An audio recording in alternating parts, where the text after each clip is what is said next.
All right. So, hello, everybody. My name is Jessie Carlton.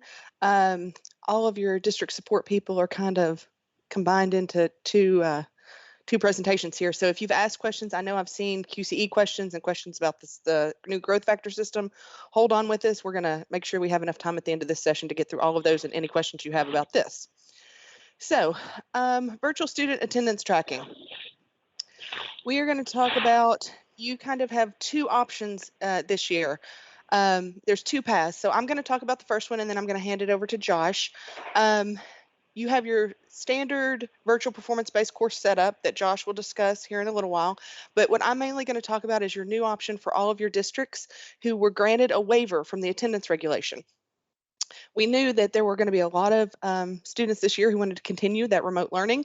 So OET and David Cook's group and OCIS worked together and they have pulled together that waiver. So if you have a group of students, and these are students who are 100% remote, that will be remote all year. Now there is some, they have some options if they're not doing well remotely, they can be pulled back to in-person attendance. But we're talking about this group of students who will be 100% remote all year. Your district was granted the waiver. This is how we're going to talk through how you can track attendance on those students as if they were in-person students. So if you're sitting there thinking, my district didn't do this waiver, we're doing all things regular, we just need to talk about virtual performance-based to make sure we know, hold on just a minute, a few slides, Josh will talk you through that in just a minute. Okay, so that waiver was granted to any district that pretty much asked us for it. Just for this upcoming year, 21-22 school year, those full-time virtual students can be counted as if they're having in-person attendance. Set up for this, you're going to do a lot of the same things that use a lot of the keywords that you remember from last year that we did. You're going to need a blended learning group for these students. They're going to need to be in a blended learning group so all the campus functionality will work, but also so that our attendance auditors will know if they come into your district for an audit and pull a kid, they need to realize that this kid is in a blended learning group, which means if they're doing check-ins and check-outs, you won't necessarily have the paper copy of the check-in check-out sheet for them to compare against. For these students in this full-time virtual group, you must post attendance each period for grades 6 through 12. You're going to have a separate period for each course. And for grades K through 5, you're used to having one attendance checkpoint per day. But for these full-time virtual kiddos, you need 2 attendance checkpoints. And that's because we needed to keep our half-day, whole-day kind of attendance model. So you'll need at least, probably an AM and a PM check-in for those kids. Let's see, we're going to, this virtual attendance needs to be written back to the attendance tables using the virtual attendance posting tool. We'll talk about that in a second. And a little warning here. We know that several people had issues with this virtual attendance being ghosted or stuck in the system last year. So we want to make sure everybody knows going into this year, there's certain things that once you get it set up, you probably shouldn't touch. The checkbox, the attendance checkbox on these courses, the teacher who's assigned to the course, or the period schedule. Those are things that we know kind of triggers things to get stuck in the system. So campus is not going to be able to wipe everything like they did for a few districts last year to put it back in. So we really encourage you to go over the guidance document I'll share with you here in a minute and make sure the setup is correct before you start. Now, things happen. You get into the year, something isn't right. We ask that you reach out to us, reach out to me or Josh, and we may have to involve campus. Because funding is tied to it this year, we want to make sure we do everything in the right order. Don't get anything stuck in there. All right, setup steps. These seem kind of straightforward. It's like, oh, there's just 4 steps to this, but there's a lot in these 4 steps. I'll have a link here in a minute for our guidance documents, 20 pages long that goes through some things on how to do this. If you just want to find it on our website, it's under student enrollments and attendance program documents. So that's there, or I think this PowerPoint will be sent out and we have a link right in it. So setup steps. Number 1, you create those blended learning groups and you assign all your full-time virtual students to that blended learning group, and you assign the blended learning group to all days in the calendar. Then you're going to put, like I said, put those full-time virtual students in there. I got ahead of myself on step 2. Number 3, give teachers access to track those virtual the virtual attendance, and you enable the virtual attendance checkbox at the top of that page so they can go in and check that virtual attendance or participation.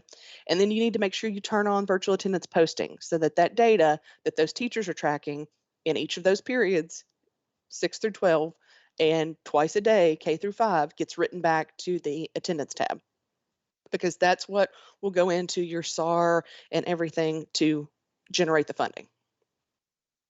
Okay, so last year when you tracked participation and everything was written back over, you had an NCVP code that was used. We're trying to keep last year, because there was no funding, and this year separate.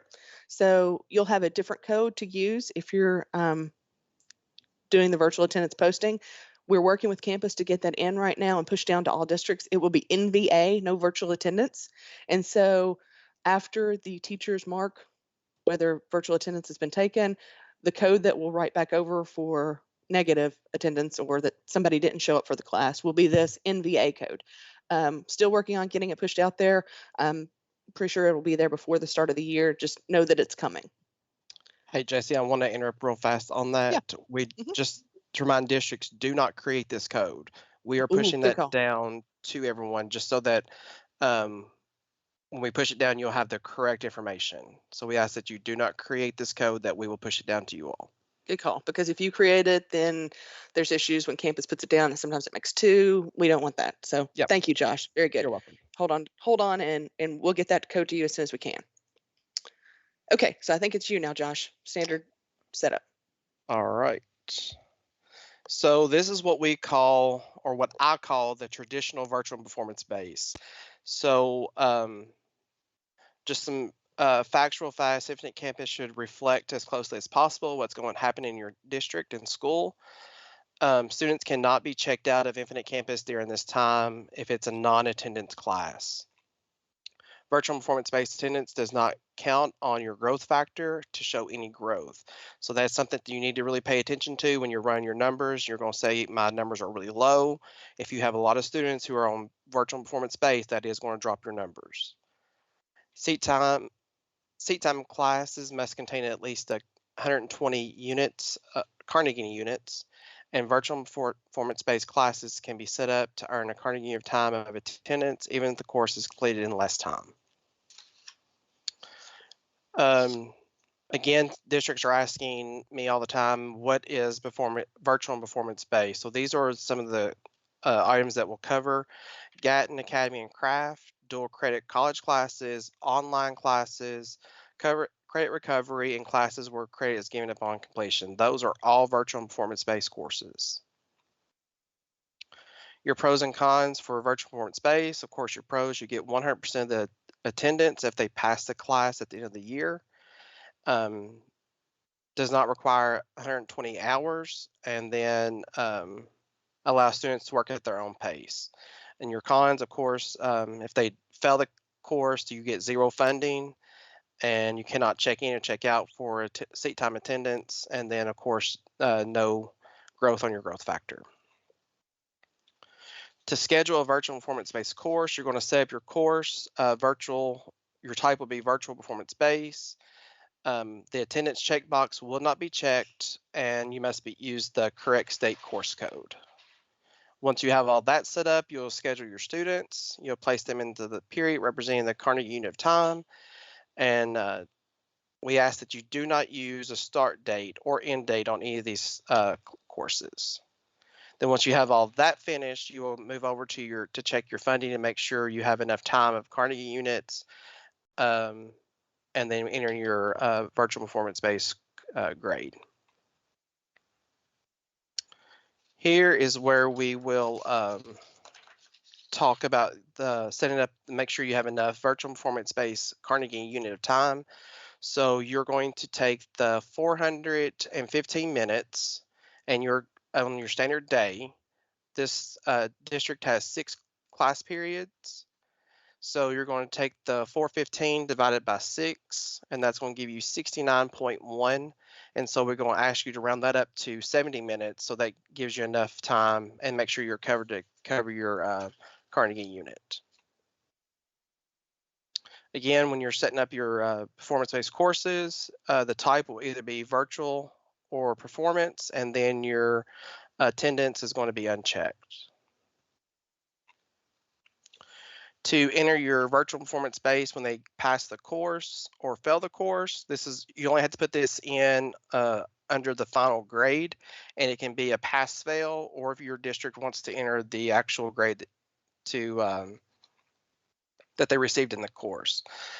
Just a reminder that this has to be done, and we do not pull it from the transcript. So if it's on the transcript, the SAR does not look at the transcript at all. It has to be in your grading task. The funding gap audit report. This report will produce a list of students potential having funding gaps in their schedule. The report is designed to look at student schedule and display a percentage of attendance used to calculate funding for seat time attendance, class, and virtual performance-based courses. Just a reminder that this report does not have to be cleared. It's just a warning to make sure that you're receiving the proper funding.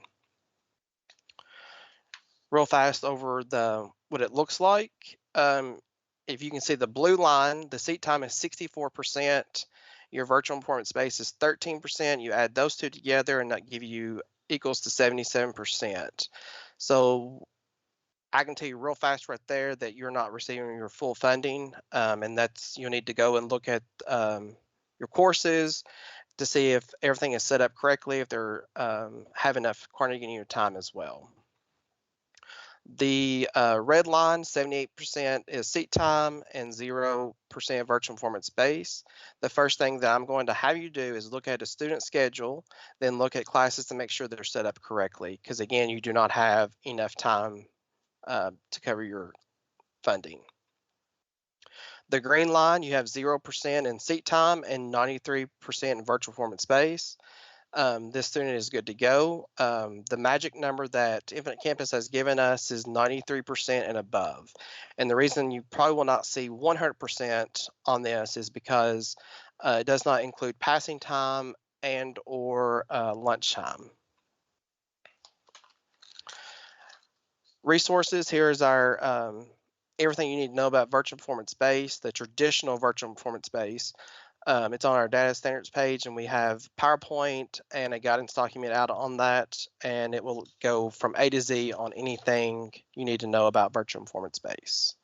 And again, here's our KDE support. You can reach out to any of us, and we will direct you to the person that you need to be in contact with. Thank you, Josh. Thank you, Jesse. Yes.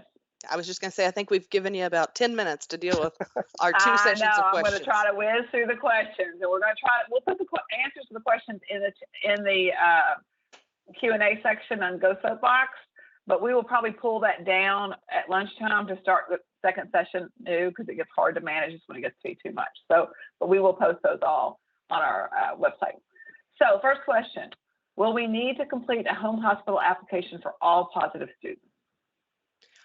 If you want home hospital funding for those, yes, they're going to have follow the same, because you're putting them in home hospital for that time that they're there. So you will have to, fulfill all of the home hospital, requirements on that. Now, we did update some things last year on the home hospital regulation. So I did see one of the questions in there about home hospital virtually. Yes, it's allowed. You shouldn't be going to a positive COVID student's house to give home hospital instruction. You can do home hospital virtually now. That's allowed. Also, we kind of, the people who are able to sign that is a little bit broader now. There are APRNs, other medical professionals. So, even if they've gone to kind of a walk-in clinic almost, there should be somebody where that they can have someone who's the authorized medical professional that can sign that form for this. So it's asking for more guidance on enrolling students quarantined in home hospital. Is this a requirement? So I think you've already hit on most of that. You can choose to, yeah, it's not required, but that would be the only way this year that, you could get funding for those students, because they're not in school. And unlike last year, we're not able to hop in and out of hybrid or virtual learning, excuse me. You're not able to hop in and out like you were last year. So, our paths are full-time virtual, remote. I have the waiver. This is what I'm doing, or I'm in person. So if they're out, these quarantine periods could be 14 days. So we can't just hop them over to remote learning for a little while and get funding because there's no mechanism for that this year. So this is what we're setting up. So if they're positive, you can put them in home hospital if you want, or they could just be excused absences, but they're not going to be in your ADA anywhere. Yep. Same thing goes for quarantined because they were exposed. They will be listed as an absence, so they won't be in your ADA, but we're going to deal with that as an add-on at the end to make sure funding is given for those students, because it's, that's not your fault that those students are being quarantined. So I think you've hit on this next question too, but maybe you could just bring it home. Please clarify about when a student's COVID positive or in quarantine, do we mark as home hospital or as excused absence with QCP or QCE code? If we mark home hospital, do we have to have signed paperwork from parent and doctor? Yes. So we have two pathways now with kids who are quarantined.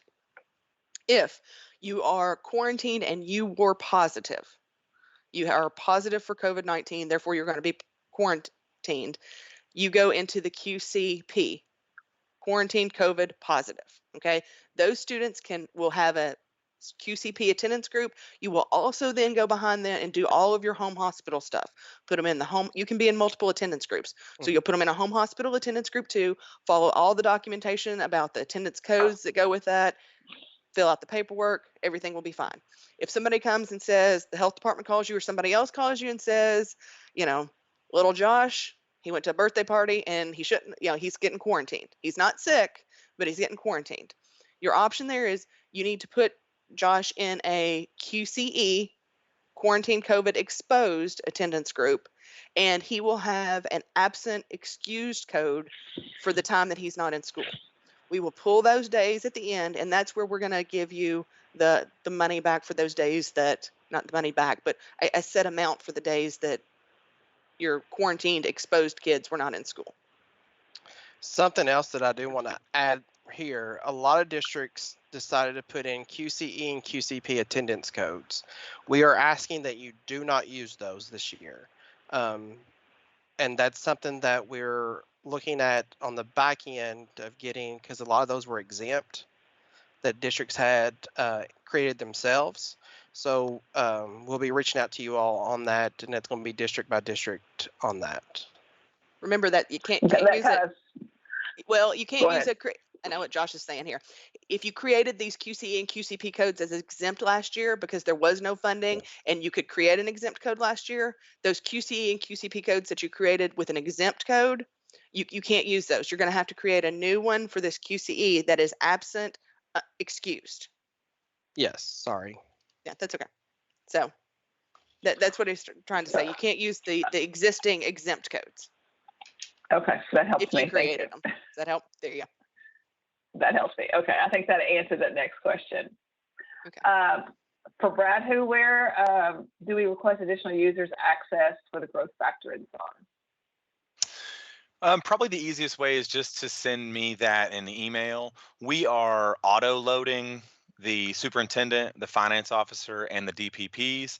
But for any additional staff, if you can just email that to me, and my email is displayed on the screen right now, I can add them in whatever role that needs to be. And speaking of the roles, essentially the district user is the DPP or any additional staff, and there can be multiple district users. Great, thank you. Mm-hmm. So Laura, I think this one is for you. Fran, for full CEP districts, can you provide more guidance on what to put on the IC support ticket?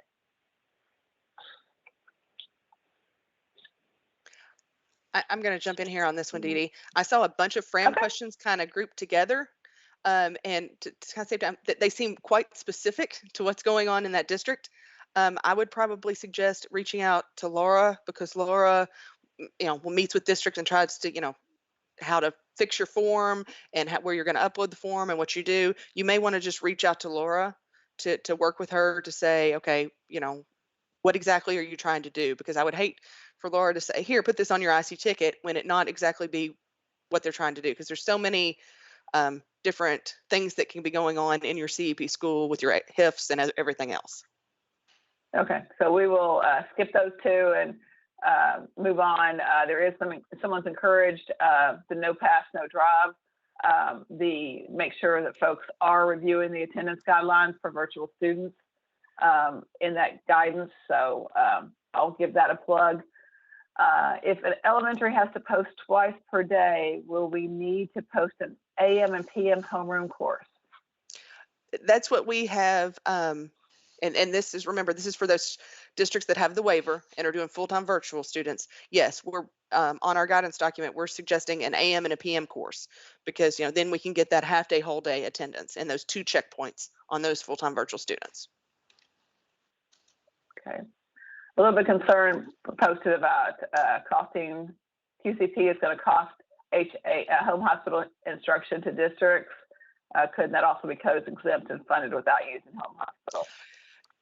I saw that, and yes, there's going to be some cost to districts with that. But remember, with home hospital, you kind of get double funding on that. You get funding as if you'll get the ADA, but then you also get an add-on. So there will be extra money. One of the reasons we didn't just go with an exempt code is a lot of those exempt codes are in statute, and we're trying to figure out a way to get all of this done within the laws and regs that we currently have. So Right. yes, QCP is going to cost a little bit extra, but you'll get some extra on it. Do COVID positive students need to have a medical professional complete the home hospital forms, or is the information from health department sufficient? It depends on if you can get somebody from the health department, if they have one of those authorized people who sign off. What are those called, Josh? Nurse practitioners. The nurse practitioner, health professionals. You could have someone from the health department with one of those, qualifications signed. All right. So wouldn't we mark attendance as checked if the virtual course using attendance waiver with using attendance waiver? Okay, can you say that one more time? Yes. Sorry. I found it. Let me read it. Okay. All right. Let me read it here. That may help. Wouldn't we mark attendance as checked if virtual course using attendance waiver? Yes. In the setup. Thanks, Josh. That's what they're talking about. If you have the waiver and you're using full-time virtual attendance and you have a virtual course, the attendance checkbox needs to be checked on that course, because that will then give the teacher the ability to check that virtual attendance / participation on that course.